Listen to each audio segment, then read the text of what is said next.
Enviamos un saludo a cada uno de los hermanos que escuchan la palabra de Dios que semanalmente compartimos a través de este medio. Vamos a continuar con el estudio del libro del profeta Daniel.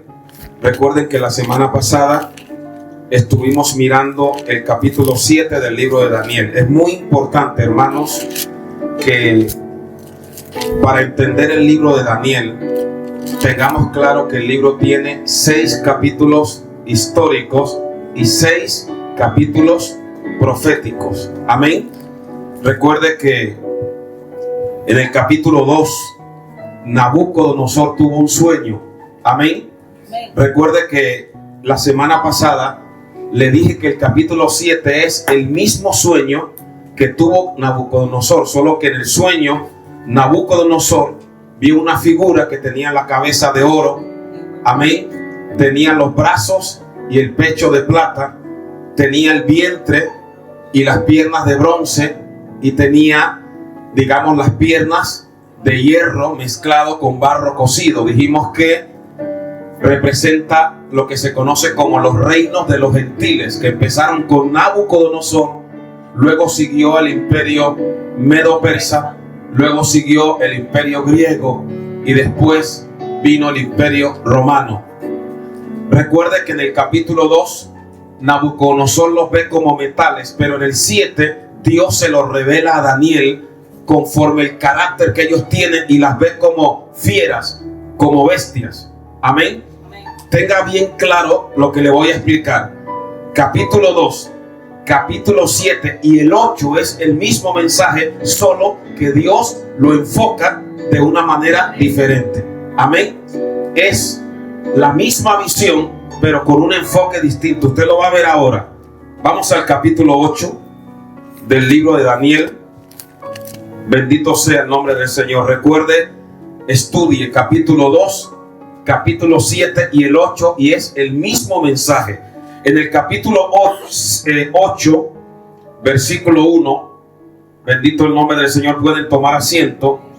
Dice: en el año tercero del reinado del rey Belsasar, me apareció una visión a mí, Daniel, después de aquella que me había aparecido antes. La primera visión Daniel la tuvo en el año primero de Belsasar y ahora la tiene en el año tercero. O sea, entre el capítulo 7 y el capítulo 8 hay un intervalo de ¿cuántos años? 2 años. Amén. Entre la visión que tiene Daniel, lo repito, del capítulo 7 y la visión que tiene Daniel, bendito el nombre del Señor, en el capítulo 8 hay un intervalo de 2 años. Amén. En el capítulo 7, cuando Daniel tuvo esa revelación, tenía 73 años. En el 8, Daniel tiene 75 años. Recuerde que llegó a la edad de unos 16 años a Babilonia. Llegó más o menos con unos 16 años a Babilonia. Así que cuando nosotros llegamos, bendito el nombre del Señor, al capítulo 8, tenemos que tener bien claro que Daniel tiene, repito, 75 años. ¿Cómo voy a entender bien claro Daniel sin confundirme? Muy sencillo. Repito, en el capítulo 2, Daniel ve los reinos como metales. En el 7, Dios se los revela como bestias. El 8, Dios le va a mostrar, le va a ampliar la revelación acerca de 2 de esos reinos, que es el imperio medo-persa y el imperio griego. Amén. Bendito sea el nombre maravilloso del Señor. Entonces, en el capítulo 8, versículo 1, dice: en el año tercero del reinado del rey Belsasar. Recuerde que Belsasar era nieto de Nabucodonosor, era hijo de un general llamado Nabodino y reinó junto a su padre durante 13 años. Así que dice: me apareció a mí, Daniel, una visión después de aquella que me había aparecido antes. Amén. ¿Cuál es la visión? Verso 2. Vi en visión, y cuando la vi, yo estaba en Susa. Recuerde que en el capítulo 7 la visión que tiene Daniel es cuando está en su cama. Lo ha leído. Recuerde que dice que las visiones le sobrevinieron en su cama, pero aquí no. Aquí las vio despierto. Amén. Dios te puede hablar en sueños o te puede hablar despierto. Amén. Y dice el verso 2: y vi en visión, y cuando la vi yo estaba en Susa, que es capital del reino de la provincia de Elán. Le voy a aclarar acerca de lo que era, bendito el nombre del Señor, esa ciudad que se llamaba Susa. Amén. Susa significa lirios, y Susa llegó a ser una de las capitales del imperio persa. Después se convirtió en la capital más importante. ¿Cuántos han leído el libro de Esther? ¿Ustedes no recuerdan que ahí aparece la ciudad de Susa? Vamos rápido ahí al libro de Esther. Bendito sea el nombre maravilloso del Señor. Esther, capítulo 1. Recuerde que esa ciudad de Susa fue convertida en capital del imperio persa por Asuero, que también era conocido como Jerjes. Amén. Que fue el que eligió a Esther. Libro de Esther, dele hacia atrás. Bendito el nombre del Señor. Libro de Esther, capítulo 1. Miren lo que dice el versículo 2. En aquellos días, cuando fue afirmado el rey Asuero sobre el trono de su reino, el cual estaba ¿dónde? En Susa, capital del reino. Ya en esos días, Susa era la capital del reino persa. Esa ciudad, Susa, era una ciudad, bendito el nombre maravilloso del Señor, ubicada a unos 370 kilómetros de Babilonia, y estaba regada por un río que se llamaba el río Ulai. Amén. Entonces, repito, esa ciudad llegó a ser la capital del imperio persa. Allí estuvo Mardoqueo, allí estuvo Esther. Allí fue donde Amán trató de aniquilar a los judíos, incluido el resto de las poblaciones del imperio. Recuerde, ahí fue, en esa ciudad de Susa, donde Esther fue elegida como reina. ¿Cuánto podemos darle a Dios la gloria? Mire lo que dice Esther, capítulo 3, versículo 15. Cuando Amán firma o maquina la destrucción de los judíos, mire lo que dice el libro de Esther, capítulo 15. Y salieron los correos prontamente por mandato del rey, y el edicto fue dado en Susa, capital del reino. Amén. Y el rey y Amán se sentaron a beber, pero la ciudad de Susa estaba conmovida. En esa ciudad de Susa es donde Daniel tiene esa segunda visión. ¿Cuántos pueden entender la palabra de Dios? Volvamos ahí ahora al libro de Daniel, capítulo 8, donde nosotros estamos. Bendecida sea la misericordia de Dios. Entonces, cuando Daniel tiene esa visión, él se encontraba en esa ciudad de Susa, y él dice que es la capital del reino en la provincia de Elán. Y dice: vi pues una visión estando junto al río Ulai. Bendecido el nombre maravilloso del Señor. Ese río Ulai hoy se conoce con el nombre del río Karún. Amén. Pero en aquel tiempo se conocía como el río Ulai. Esa ciudad de Susa había sido agrandada, hermoseada con edificios. El rey Asuero la había, hermano, la había reformado de tal manera que no estamos hablando de cualquier ciudad. Sigamos con el versículo 3. Alcé los ojos y miré. Él va a hablar de la visión que tuvo junto al río. Y aquí un carnero que estaba delante del río. ¿Cuántos saben lo que es un carnero? Un carnero es el macho de la oveja. Ustedes saben que el carnero en la Biblia tiene una gran importancia, porque del carnero se usaban los cuernos. Recuerde que esos fueron los cuernos que tocaron cuando le dieron las 13 vueltas a Jericó. Recuerde que en esos cuernos de carnero era donde se derramaba el aceite. Ahí fue donde el profeta derramó el aceite, Samuel, para ungir a David. Amén. Entonces él tiene delante un carnero. El carnero representa fuerza, fortaleza, vigor. Amén. Ahora le voy a explicar por qué ve un carnero. Porque este carnero representa al imperio medo-persa. Este carnero es lo que en Daniel equivale a los brazos de plata y al pecho de plata. Este carnero es lo que en el capítulo 7 equivale al oso que se levantaba más de un lado que del otro. Amén. Aquí Dios se lo revela como un carnero. ¿Por qué? Porque la figura del carnero fue muy popular en el imperio medo-persa. Las columnas, ellos las adornaban con la figura de un carnero, las banderas, las monedas. De hecho, en la corona del rey persa había la cabeza o la figura de un carnero. Amén.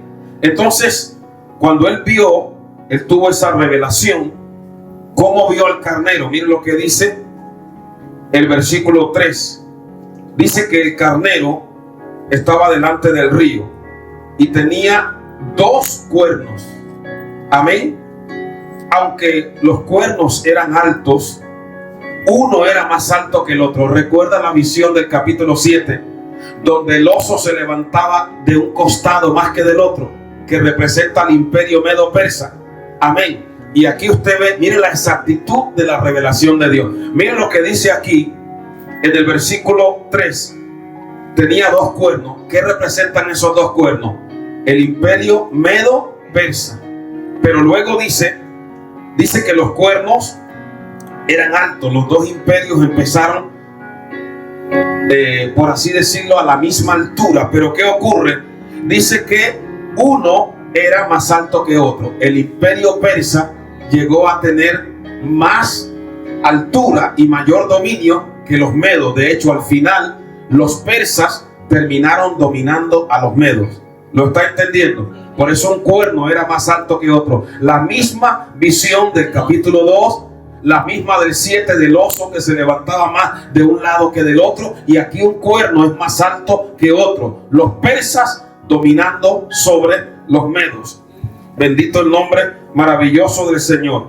Y el verso 4 dice: vi que el carnero hería con los cuernos al poniente, al norte y al sur. Recuerde que en el capítulo 7 el oso dice que se le dieron 3 costillas y se le dijo: levántate y devora mucha carne. Aquí es lo mismo. Dice que el carnero, bendito el nombre del Señor, arremetía, versículo 4, contra el poniente, el norte y el sur. Aquí habla de esas 3 naciones que los persas dominaron: Babilonia, Lidia y Egipto. Miren la exactitud de la palabra de Dios. Hería con los cuernos, habla del poder. Los medos y los persas tenían un ejército tan numeroso que ellos podían invadir una ciudad, invadir una nación y vencerlo. Por eso se le presenta como un carnero, con mucha fuerza, con mucho vigor. Pero miren lo que sigue diciendo la palabra de Dios. Dice en el versículo 4, Daniel 8:4: vi que el carnero, o sea el imperio medo-persa, hería con los cuernos al poniente, al norte y al sur. Y oiga bien, y que ninguna bestia podía parar delante de él. Tenían una fuerza que ninguna nación, ningún reino podía hacerle frente. Ni había quien escapase de su poder, y hacía conforme a su voluntad, y se engrandecía. Tenían tal poder que ellos llegaron a ensoberbecerse y a creerse invencibles. Pero miren lo que dice el verso 5. Mientras yo consideraba esto, he aquí, ahora aparece el macho cabrío que representa a Grecia. Amén. He aquí un macho cabrío. Miren la perfección de la palabra de Dios. 200 años antes que naciera Daniel, resulta que a los griegos y en este caso a los macedonios, ellos eran conocidos como la tierra o el reino de las cabras. Amén. Recuerde que estoy hablando de un macho cabrío. Entonces, unos 200 años antes que naciera Daniel, a los macedonios que estaban unidos a Grecia se les conocía como los egedas o los de la tierra de las cabras. De hecho, Alejandro Magno tuvo un hijo y él le llamó Egeo, que significa el hijo de la cabra. Entonces, como Dios, antes que todo viniera, se lo está revelando a Daniel. Amén. Y entonces le está diciendo que a ese carnero que representan los medos y los persas con los dos cuernos, le va a suceder otro imperio. Cuanto más ensoberbecido se encontraba, dice la palabra que un macho cabrío venía del lado del poniente sobre la faz de la tierra. ¿Por qué venía como volando el macho cabrío? Porque representa la velocidad y la fuerza con que Alejandro Magno conquistó a sus enemigos a una velocidad tremenda. Este Alejandro Magno fue el que lideró ese imperio que era el imperio griego, amén, que dominó Egipto, dominó Babilonia y se extendió incluso hasta la India. Amén. Entonces, por eso dice aquí en el versículo 5 que el macho cabrío venía del lado del poniente sobre la faz de la tierra sin tocar tierra, y aquel macho cabrío tenía un cuerno notable entre sus ojos. Ese cuerno que sobresalía, ¿quién era? Alejandro Magno, su líder. Amén. Era como un unicornio que sobresalía, porque hasta el tiempo de Alejandro Magno nunca había habido un líder político o un general que tuviera tal poder y tal capacidad de conquistar prácticamente al mundo conocido. Amén. Dios le estaba mostrando a él que se iba a levantar un líder que iba a sobresalir por encima del resto de los que habían existido. Y el verso 6 dice: y vino hasta el carnero. ¿Qué representa el carnero? El imperio medo-persa. Entonces vino hasta el carnero, amén, de dos cuernos, léalo conmigo, que yo había visto en la ribera del río, y corrió contra él con la furia de su fuerza. Y lo vi, que llegó junto al carnero y se levantó contra él y lo hirió y quebró sus dos cuernos. Amén. O sea, aquí es cuando Grecia toma al carnero, al imperio medo-persa, le quiebra los dos cuernos, o sea, le quita el poder a los medos y a los persas, y eso lo hace él en tres grandes batallas. Una de las batallas fue en el año 334, que fue la batalla de Gránico. La segunda batalla fue en el 333, la batalla de Iso, y la tercera fue en Siria, que se llamó la batalla de Arbela. Ahí, mire este hombre Alejandro la capacidad que tenía, hermano. Se enfrentó a un ejército de 1.000.000 que formaban los medos y los persas, y él con 30.000 hombres y 5.000 jinetes venció a 1.000.000, porque él usaba unas tácticas militares que hasta ahora nadie las había utilizado en el campo de batalla. Y ahí se cumple la visión que tiene Daniel cuando dice que llegó junto al carnero, se levantó contra él, lo hirió y le quebró sus dos cuernos. Él toma y vence tanto a los medos como a los persas. ¿Lo están entendiendo? La misma revelación de Daniel 2. Amén. La misma revelación de Daniel 7, pero con ampliado conforme Dios se lo va revelando a Daniel aquí en el capítulo 8. Le quebró sus dos cuernos. Y oiga bien, verso 7, y el carnero, o sea, el imperio medo-persa, no tenía fuerzas para pararse delante de él. Lo derribó por tanto en tierra y lo pisoteó, y no hubo quien librase al carnero de su poder. Alejandro Magno sometió de una manera tan tremenda a los medos y a los persas, que los humilló.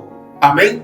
Y ese gran imperio que había sido el de los medos y los persas quedó reducido a nada, porque él los pisoteó y se paró por encima de ellos, conforme a lo que Dios le reveló a Daniel.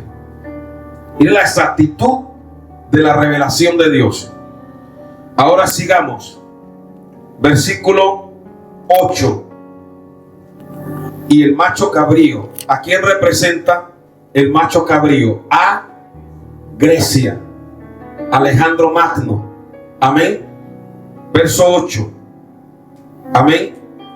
Léalo conmigo. Y el macho cabrío se engrandeció sobremanera, pero estando en su mayor fuerza, aquel gran cuerno, o sea, Alejandro Magno, aquel gran cuerno fue quebrado, y en su lugar salieron otros 4 cuernos notables hacia los 4 vientos del cielo. Este hombre llegó a llenarse de tanta soberbia, Alejandro, que él llegó a creer que ya no era humano. Y en una de los viajes que hizo, él vino hasta Babilonia y él se bañó en las aguas del Éufrates. Y cuando después de una fiesta, hermano, terrible, una fiesta corrupta con sus generales, así sudando se tiró al Éufrates y todos lo aclamaban como un dios. Pero cuando salió de las aguas, al rato empezó a sentir, hermano, fiebres, escalofrío. Se cree que cogió la malaria y al poco tiempo murió. Por eso aquí, miren la perfección, miren que Dios todo lo conoce antes que suceda. Por eso dice aquí en el versículo 8, lo repito, y el macho cabrío se engrandeció sobremanera, pero estando en su mayor fuerza. ¿A qué edad tenía Alejandro Magno cuando murió? 33 años. Estando en su mayor fuerza, nos dice, aquel gran cuerno fue quebrado, su poder. Amén. Y en su lugar salieron otros cuatro cuernos notables. Recuerda que en el capítulo 7 al imperio griego se le presenta como un leopardo con 4 cabezas y 4 alas. Miren la exactitud de la revelación de Dios. Aquí no aparece con 4 cabezas ni con 4 alas, pero dice salieron 4 cuernos. ¿Qué representa? Recuerde que cuando murió Alejandro, su reino fue dividido entre sus 4 generales. Yo lo enseñé. Amén. Primero él tenía un hijo. Ellos creyeron que el hijo podía reinar, pero el hijo murió asesinado. Luego un hermanastro también. Y su reino fue dividido entre 4 generales, digamos, de mayor rango. Uno se llamaba Lisímaco. Él tomó Tracia y Asia Menor. Amén. Siria y la región del este le tocó a uno llamado Seleuco. Egipto, Libia y Arabia fue gobernada por Ptolomeo, y luego Macedonia y Grecia por un general llamado Casandro. Amén. Ahí se cumplió la revelación que tuvo Daniel cuando habla de que en su lugar salieron 4 cuernos, 4 naciones, 4 generales que se dividieron el poder que había ostentado Alejandro Magno. ¿Cuánto podemos darle a Dios la gloria? Amén. Jesús dijo, el cielo y la tierra pasará, pero mi palabra no pasará. Aquí nosotros vemos la perfección absoluta de la palabra de Dios. La profecía es historia escrita por anticipado.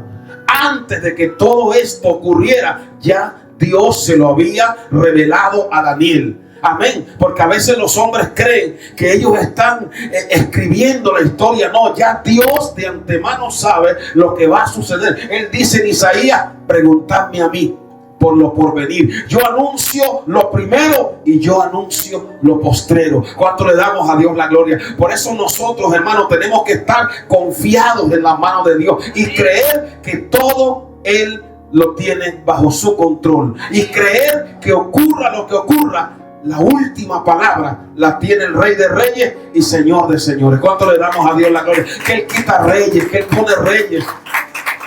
Esta gente se ensoberbece, hermano. Yo recuerdo cuando a Gaddafi le llamaron Rey de Reyes y se creyó un Dios. ¿Cómo terminó Gaddafi? ¿Cómo terminó Maduro?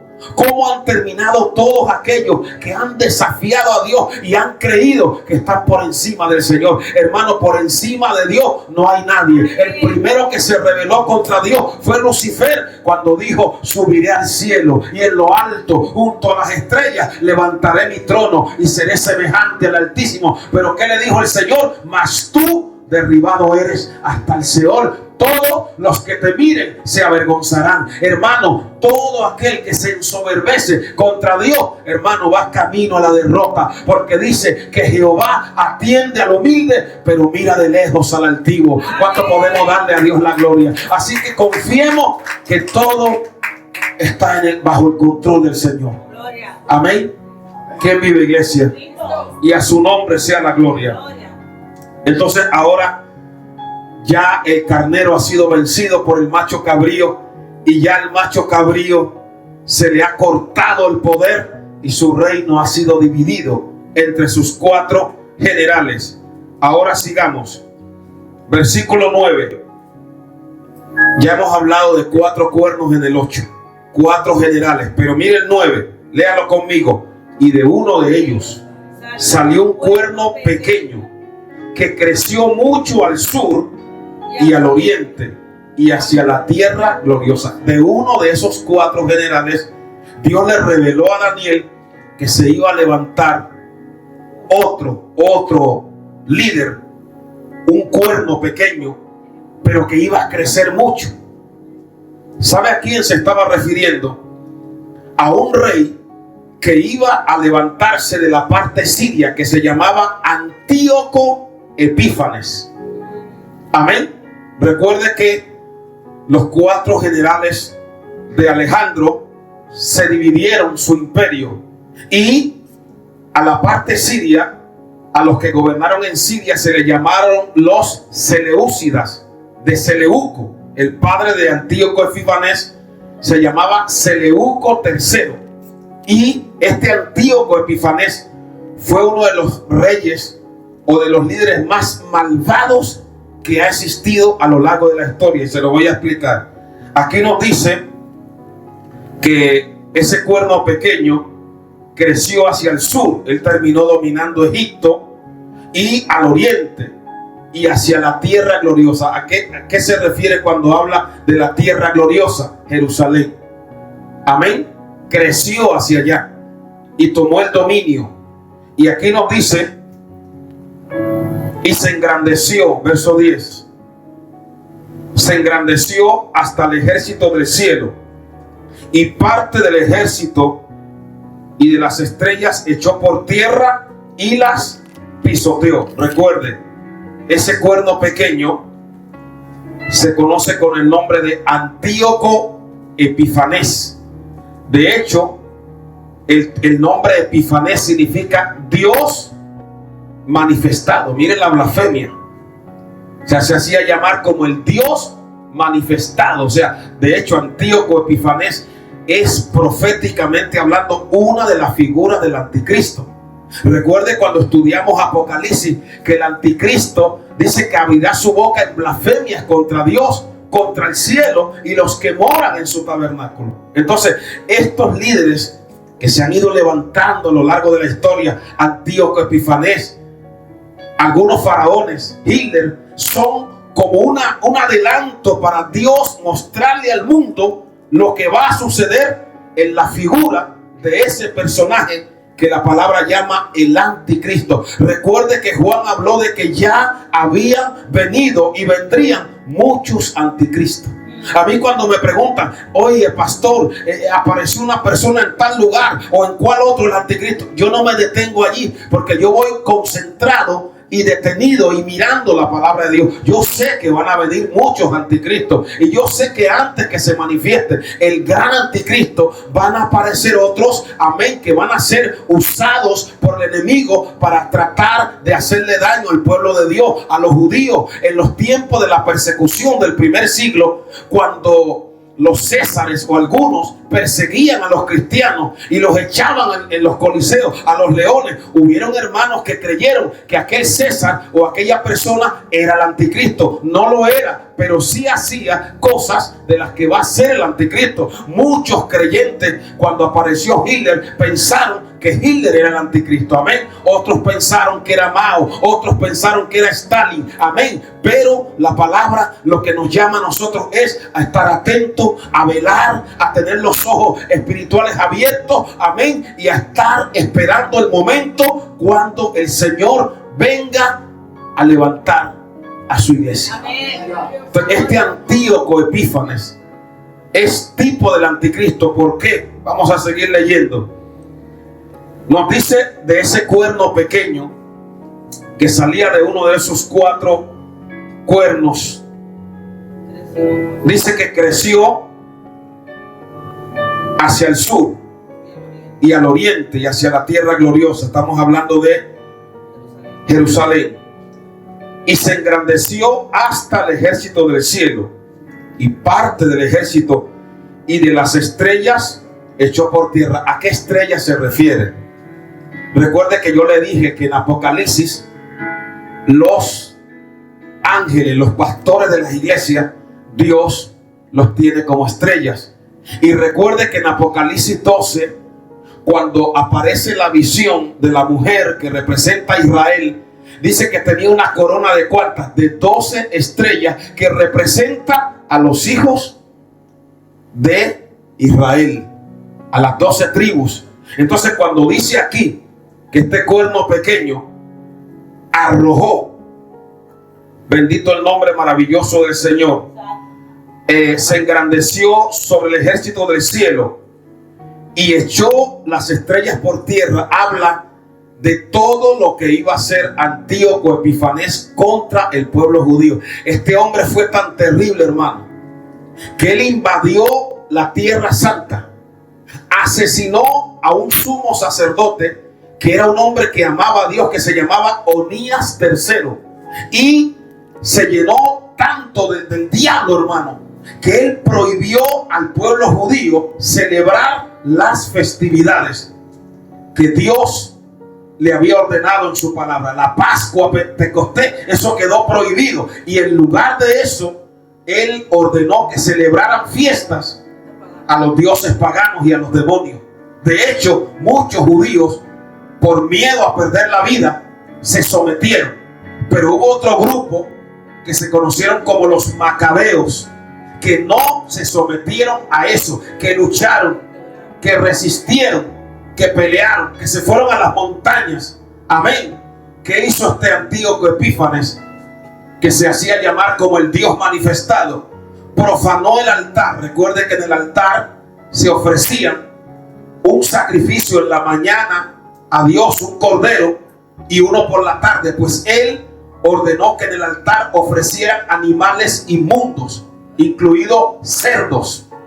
Y en las cámaras donde estaban los sacerdotes de Jehová, él organizaba orgías sexuales con prostitutas y con rameras.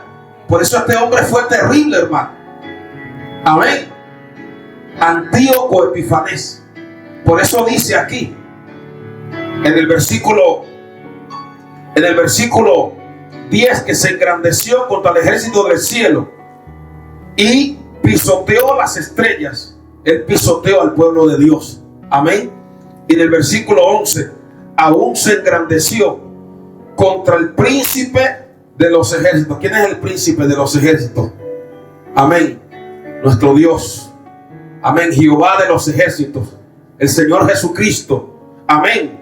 Y por él, o sea, por este rey, fue quitado, vaya leyendo el verso 11, el continuo sacrificio. Yo le dije que en el templo se ofrecían sacrificios continuos, un cordero por la mañana y un cordero a las 3 de la tarde. Amén. Pero él ordenó que ya esos sacrificios a Dios cesaran, y lo que ordenaba ofrecer eran animales inmundos.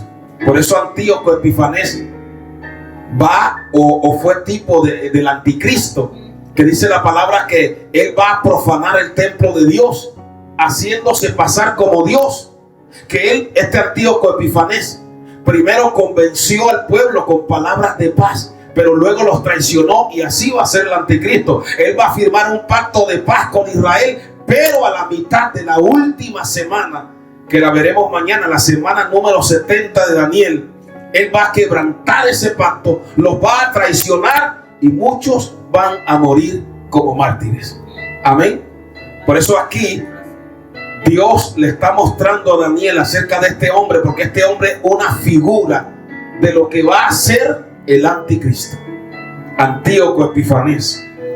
Y nos dice aquí, estamos en el versículo 11: y por él fue quitado el continuo sacrificio, y el lugar de su santuario fue echado por tierra. Él pisoteó el santuario de Dios. Verso 12: y a causa de la prevaricación le fue entregado el ejército junto con el continuo sacrificio, y echó por tierra la verdad, e hizo cuanto quiso y prosperó. Esto me recuerda la profecía que aparece en Apocalipsis, que dice que al anticristo se le va a permitir hacer guerra contra los santos del Altísimo y vencerlos por algún tiempo. Amén. Dice que aquí aparentemente él iba prosperando y venciendo al pueblo de Dios. Y sigue diciendo en el versículo 13: entonces oí un santo que hablaba, y otro de los santos preguntó a aquel que hablaba: ¿hasta cuándo durará la visión del continuo sacrificio y la prevaricación asoladora, entregado el santuario y el ejército para ser pisoteado? Ustedes recuerdan cuando Jesús habló de una cosa que él llamó la abominación desoladora. Amén. Se estaba refiriendo en parte a esto, pero también a lo que va a ocurrir, porque el anticristo va a repetir prácticamente lo mismo que hizo Antíoco Epifanés. Vamos a ir a Mateo para que lo vean allí. Mateo, para que ustedes cuando oigan hablar de la abominación desoladora sepan que se refiere a esa profanación que se hizo en aquel templo, y también a la que va a ocurrir en el futuro por medio del anticristo. Se llama la abominación desoladora. ¿Por qué? Porque estaba ofreciendo algo abominable, sucio e impuro en el altar de Dios. Mateo capítulo 24. Bendito sea el nombre maravilloso del Señor. Mateo, vamos a leer Mateo 24 del 3 en adelante. Y estando él sentado en el monte de los olivos, los discípulos se le acercaron aparte diciendo: dinos, ¿cuándo serán estas cosas? ¿Y qué señal habrá de tu venida y del fin del siglo? Respondiendo Jesús les dijo: mirad que nadie os engañe, porque vendrán muchos en mi nombre diciendo: yo soy el Cristo, y a muchos engañarán. ¿Está hablando de qué? De los anticristos. Un anticristo es aquel que se presenta como Cristo. Amén. Y oiréis de guerras y rumores de guerras. Mirad que no os turbéis, porque es necesario que todo esto acontezca, pero no es el fin. Cuando hubo la primera guerra mundial, que dejó más de 15 millones de muertos, los que vivían, y yo los entiendo, creían que era ya el fin del mundo. Luego vino la Segunda Guerra Mundial, que dejó más de 50 millones de muertos. Algunos dicen que hasta 100. Amén. Y la gente, cuando experimentó el terror de Hitler, del emperador japonés, de Rusia, pues creían que era el final. Amén. Pero no era el fin. Amén. Oiréis de guerras y rumores de guerras, dice el Señor, y se levantará nación contra nación y reino contra reino.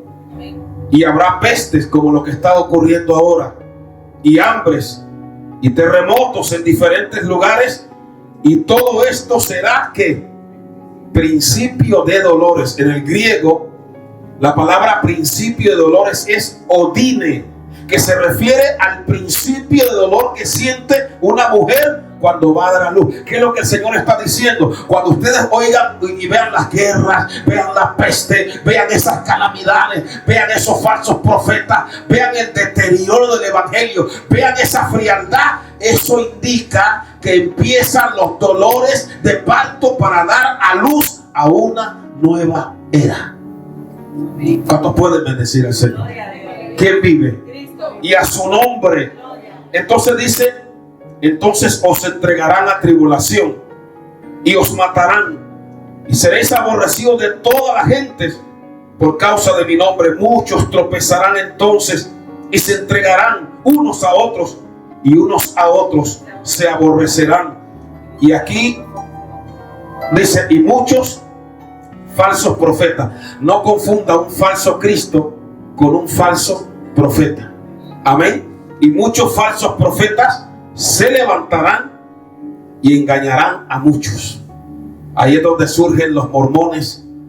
Ahí es donde surge Joseph Smith, una persona que conocía el evangelio como nosotros, pero supuestamente tuvo una revelación. Se le apareció un ángel que le dijo que le iba a mostrar a él la verdad, y que algo que a nadie se le había revelado, que supuestamente le mostró la revelación en caracteres y en letras egipcias. Y ahí tiene usted a los mormones, y ahí tiene usted a los testigos, y ahí tiene usted a los Mitanarón, y ahí tiene usted a la Dianética, y ahí tiene usted a la iglesia de la Cienciología, y ahí tiene usted una cantidad de herejías que han surgido para desviar y engañar a los que no están centrados en la palabra. Por eso uno tiene que estar centrado en la palabra, hermano, porque si uno está centrado en la palabra, no hay diablo que lo pueda engañar, no hay demonio que lo pueda vencer. Y no importa quién predique algo fuera, si no está conforme a la palabra, no lo pueden aceptar. ¿Cuánto le damos a Dios la gloria? A la ley y al testimonio. Y si no dijeren conforme a esto, es porque no les ha amanecido.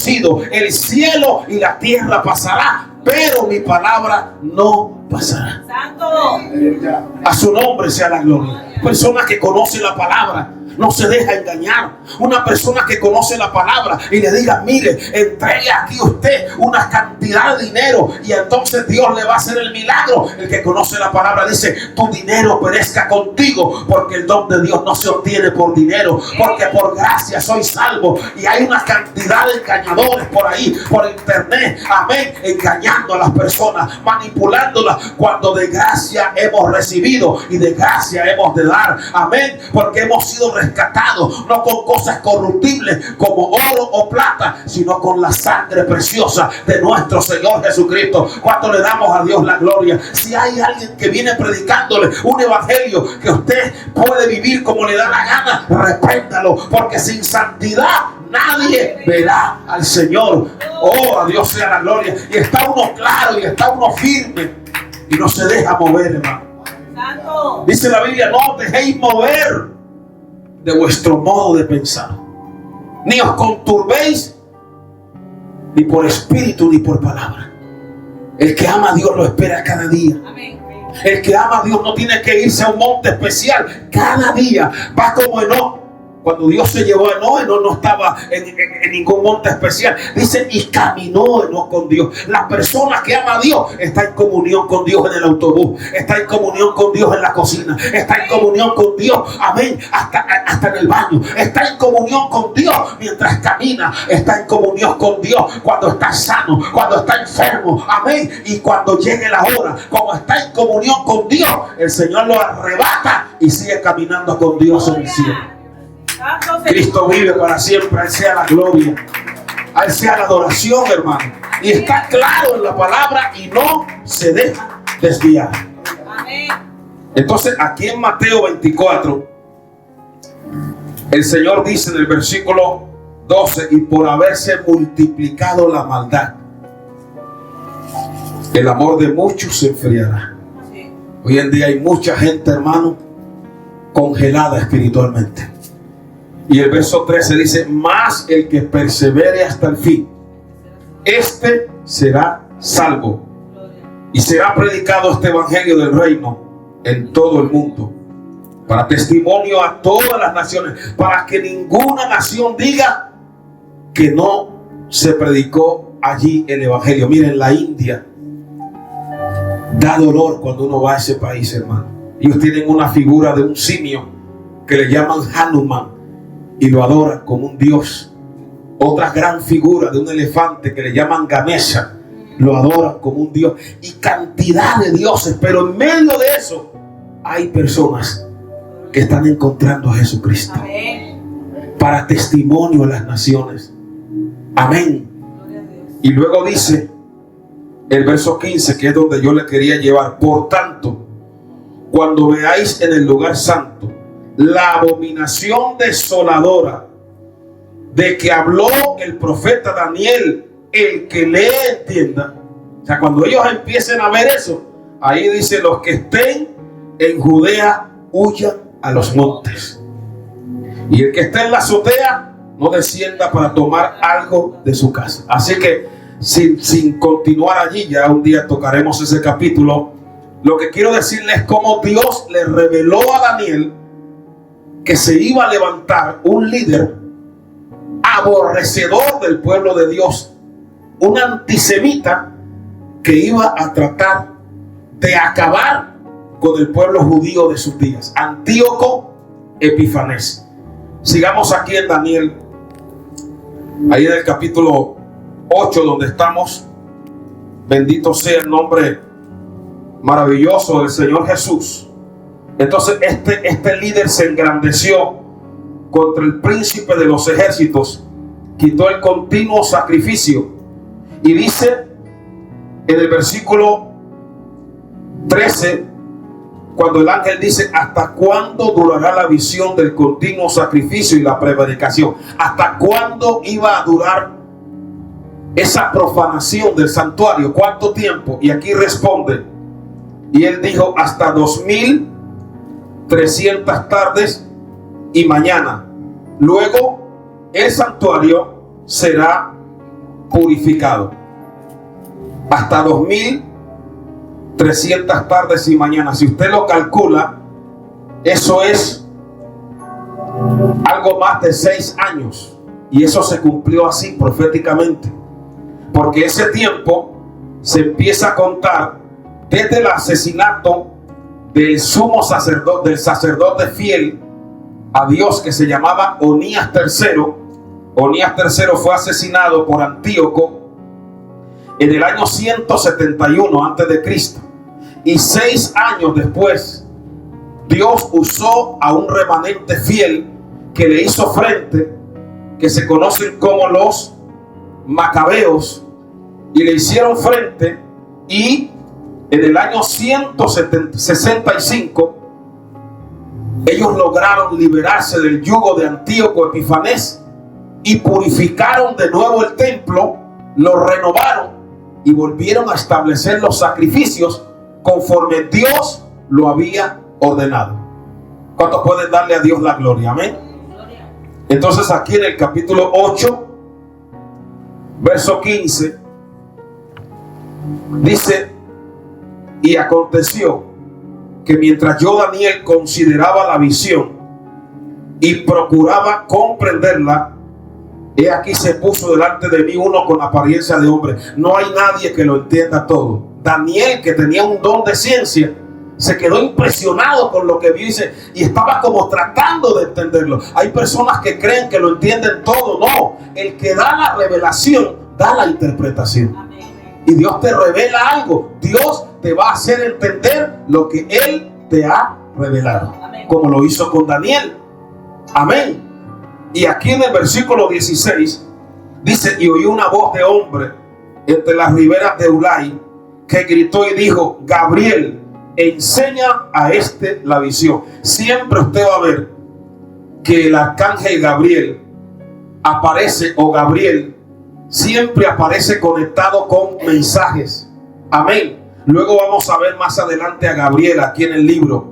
En el Antiguo Testamento hay 2 referencias sobre Gabriel, y en el Nuevo Testamento hay 2 referencias también sobre Gabriel. Siempre Gabriel está conectado con llevar el mensaje. ¿A quién le da el mensaje? A Daniel. Luego vamos a ver cómo Gabriel va y le da otra revelación a Daniel. En el Nuevo Testamento vamos a ver a Gabriel cómo va y le da el mensaje de la anunciación a la Virgen María. Amén. Se cree que en el cielo quien dirigía la adoración era Lucero, que más tarde se convirtió en Satanás. Por eso él tiene hambre de adoración. Pero el encargado de comunicar los mensajes, aparte de otros ángeles, los mensajes de trascendencia, es Gabriel. Por eso Gabriel significa hombre de Dios o fuerza de Dios.